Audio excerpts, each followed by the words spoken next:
আজকে মার্চের 11 তারিখ 2026 সাল এবং আমরা আছি আমাদের আশ্রমে তারই পরিবেশ নিয়ে বসছি। একটা বিষয়ে বলতে চাচ্ছি যে আমাদের প্রত্যেকেরই এই রমজান মাসে রোজার প্রতি শ্রদ্ধা সম্মান রেখে রোজায় থাকা উচিত। এটা আল্লাহ পাকের হুকুম। সূরা বাকারা 183 নম্বর আয়াতে বলছে, এই বিশ্বাসী আমানুগণ তোমরা সিয়াম স্বাধীনতা অর্জনে তোমরা মুত্তাকি হতে হবে।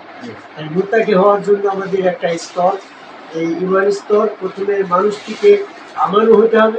আমানু হতে হলে আল্লাহ পাকের দর্শন, রসুলের বিশ্বাস, মোলাকাত, রসুলের মোলাকাতের মাধ্যমে আল্লাহ পাকের মোলাকাত, আল্লাহ পাকের মোলাকাতের মাধ্যমে আমি মুত্তাকি, আমি আমানু হলাম।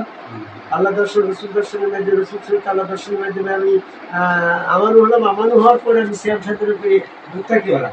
মুত্তাকি হওয়ার পরে আমি প্রভুর কাছে আত্মসমর্পণ করে আমি মুসলমান প্রভুর কাছে যখন আত্মসমর্পণ করছি, তখন আমার প্রভু, যার কাছে আমি আত্মসমর্পণ করব সেখানেই আমার প্রভু, হযরত কাদের আহমেদ চিশতি, ওইখানে আমার আল্লাহ পাকের ঠিকানা। যার যার গুরুত্ব তার রসুল ভাই, যার যার গুরুত্ব তার আল্লাহ।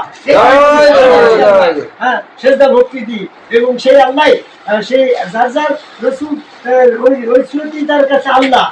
আমার নিজাম স্রোত, আমার আল্লাহ স্রোত, আমার আল্লাহ নিজাম স্রোতে আমি যখন আল্লাহ বিশ্বাস করলাম, হ্যাঁ ঠিকানার মাধ্যমে আমি যখন আল্লাহকে দর্শন করবো, তখন আমার নিজাম স্রোত আমি আল্লাহ দর্শন করলাম। আমি আসছে আমাদের মেহেদি আসছে, আজাদ হয়ে গেছে, আমি আর কথা বলবো না। সে কথাটা হচ্ছে, যার যার রসুল তার আল্লাহ, রসুল স্রোতে আল্লাহ বিশ্বাস করে মুক্তির পরে আল্লাহ পাক তার রসুল স্রোতে স্বয়ং যখন আসবে, তখন তো আমি তাকে নিজাম রূপে দেখবো। তাই নিজাম আমার আল্লাহ।